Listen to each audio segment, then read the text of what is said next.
Song cover shorts are a fun way to sing songs without spending the time and money to make a full cover. You can pick a trendy song to sing or choose a song you like and sing just the catchy part. Okay, let's be realistic here. I just want to sing as many songs as I can without the pressure of live karaoke streams.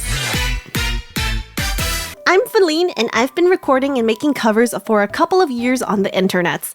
I've done full music covers, TV-size music covers, group covers, and singing mostly J-pop and K-pop songs. With everything I do, I still want to make them look as pretty as I can within the time limit I set myself. Otherwise, if I lose interest working on a song, it may never see the light of day. Try recording 3/4 of a song just to get stuck on one line and then just dropping it entirely. It sucks. With shorts, you can repackage what you already recorded and it becomes a finished project. Less pressure and less time makes room for more fun. Here's my 3 steps to producing vertical song covers, and I hope you can learn a thing or two on how to get started recording your own. If you have any questions, make sure to drop them in the comments below and I'll do my best to answer them. Choice paralysis, my favorite kind of demon. Do I want to go for the popular trending song, the correct answer if I want to grow my channel, or do I want to choose a song that's been stuck in my head for days? In a perfect world, you would have one song that checks both boxes. Sadly, I'm a big fan of idol groups that don't draw in big numbers in the West, and I'm an even bigger fan of that one song that was included in the album and was only sung during that year's concert tour and never heard of again. I do save the more popular songs for full music covers that I commission though. Once I have a song picked out, I go straight to recording.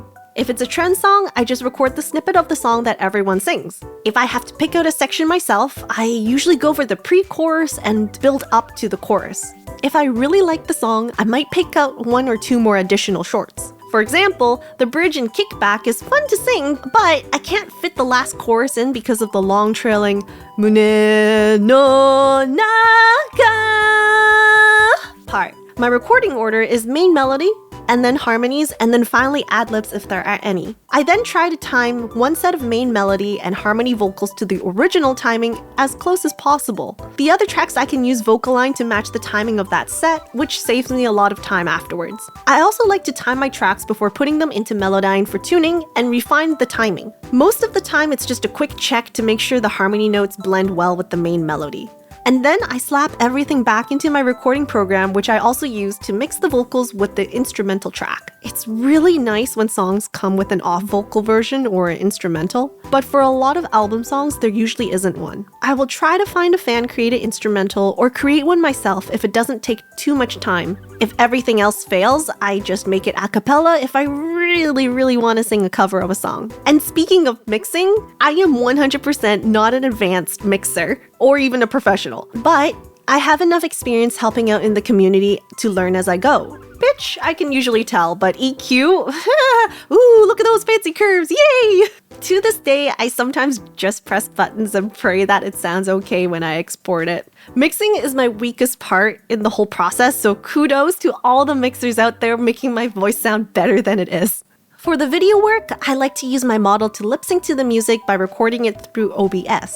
To add the filters and effects, I use Shoes to make the video more fancy. You can adjust the color grading, add weather effects, and blend the model to fit in with the background. After cutting out the excess parts at the beginning and the end of the video file, I fit it into a vertical aspect ratio and match the timing with the mixed audio. I want to make this part of the process as simple as possible because the next step is the part that takes up the most time: adding the lyrics on top of the video. Motion typography.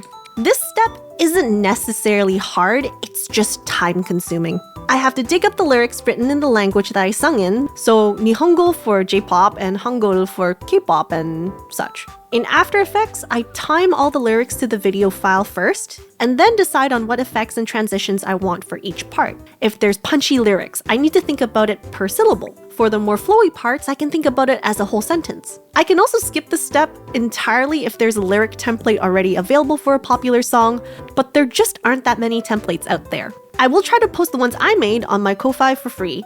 Just remember to credit me when you use it. And share it with me too so I can give it a like. And there you have it! One finished short song cover ready to upload. This whole process takes around an hour to an hour and a half from start to finish for a single short. I can probably cut down the time a little more if I make presets, but I still want to explore a bit more before I settle down on a strict template. And if I'm short on time, I try not to stay too long on a single step. As a small content creator, it's better to release something and build up a library of viewable content than to keep a stash of work in progress. Sometimes I skip out on the lyrics overlay.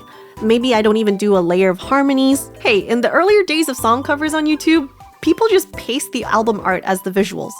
I feel like I still have a lot of things to learn about audio and video mixing, but I'll share every new tip I find with you.